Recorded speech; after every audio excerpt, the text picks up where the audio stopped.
একদিকে প্রযুক্তির ব্যবহার বেড়েছে, অপরদিকে খাবারের স্বাদ কমেছে। একটা সময় দেখতাম মা চাচিরা প্রতিদিনের মসলা প্রতিদিন শিলপাটায় বেটে তরকারি রান্না করতেন, আর সেই তরকারির স্বাদ গন্ধ জাস্ট অতুলনীয় হতো।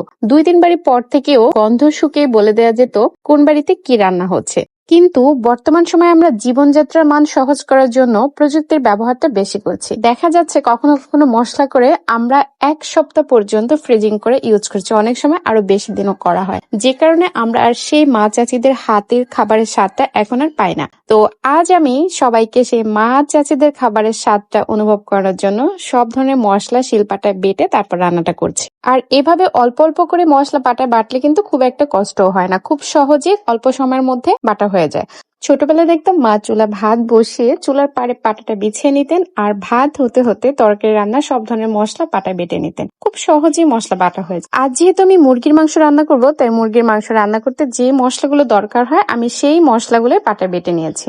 আর আপনারা খেয়াল করলে দেখতে পাবেন শুকনো মরিচটাও আমি বেটে নিয়েছি। এরপর মুরগির মাংস ভালো করে ধুয়ে পানিটা ঝরিয়ে নিয়েছি, আর এই যে বাটা সব মশলাগুলো এর মধ্যে অ্যাড করে দিচ্ছি। আজকের রান্নাটা আমি হাতে মাখিয়ে করব, যে কারণে আগে মশলাটা কষাইনি। মাংসের মধ্যে বাটা মশলাগুলো দিয়ে দিলাম, সাথে দিয়ে দিলাম কিছু গোটা গরম মশলা, স্বাদ মতো লবণ এবং পরিমাণ মতো সয়াবিন তেল। এবার হাত দিয়ে ভালো করে মাখিয়ে নিতে হবে।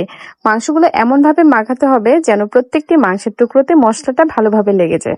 এবার একটি ঢাকনা দিয়ে ঢেকে আমি চুলাটা অন করে দিলাম। কিছুক্ষণ পর ঢাকনাটা তুলে একটু নেড়েচেড়ে দিতে হবে যাতে মাংসগুলো কড়াইতে লেগে না যায়। লেগে গেলে কিন্তু তরকারির স্বাদ গন্ধ দুটোই চেঞ্জ হয়ে যাবে, খেতে ভালো লাগবে না। কিছুটা কষানোর পর আমি এখানে দিয়ে দিলাম গোলমরিচের গুঁড়ো এবং কিছু আলু। তো যেহেতু আমার বাসায় বাচ্চারা আলু খেতে পছন্দ করে, সেহেতু আমি রান্নায় আলু ব্যবহার করছি। আপনারা চাইলে আলু ছাড়াও এই রান্নাটি করতে পারেন। কষানো হয়ে গেলে আমি 1 কাপ গরম পানি দিয়ে ঢাকনা দিয়ে ঢেকে রান্নাটা কমপ্লিট করে নিলাম। আর এই তো রান্নার ফাইনাল লুক। এভাবে আপনারা অবশ্যই ট্রাই করবেন। আর আমার রেসিপিটি আপনাদের কাছে কেমন লেগেছে তা অবশ্যই কমেন্ট করে জানাবেন। সবাই ভালো থাকবেন। আল্লাহ হাফেজ।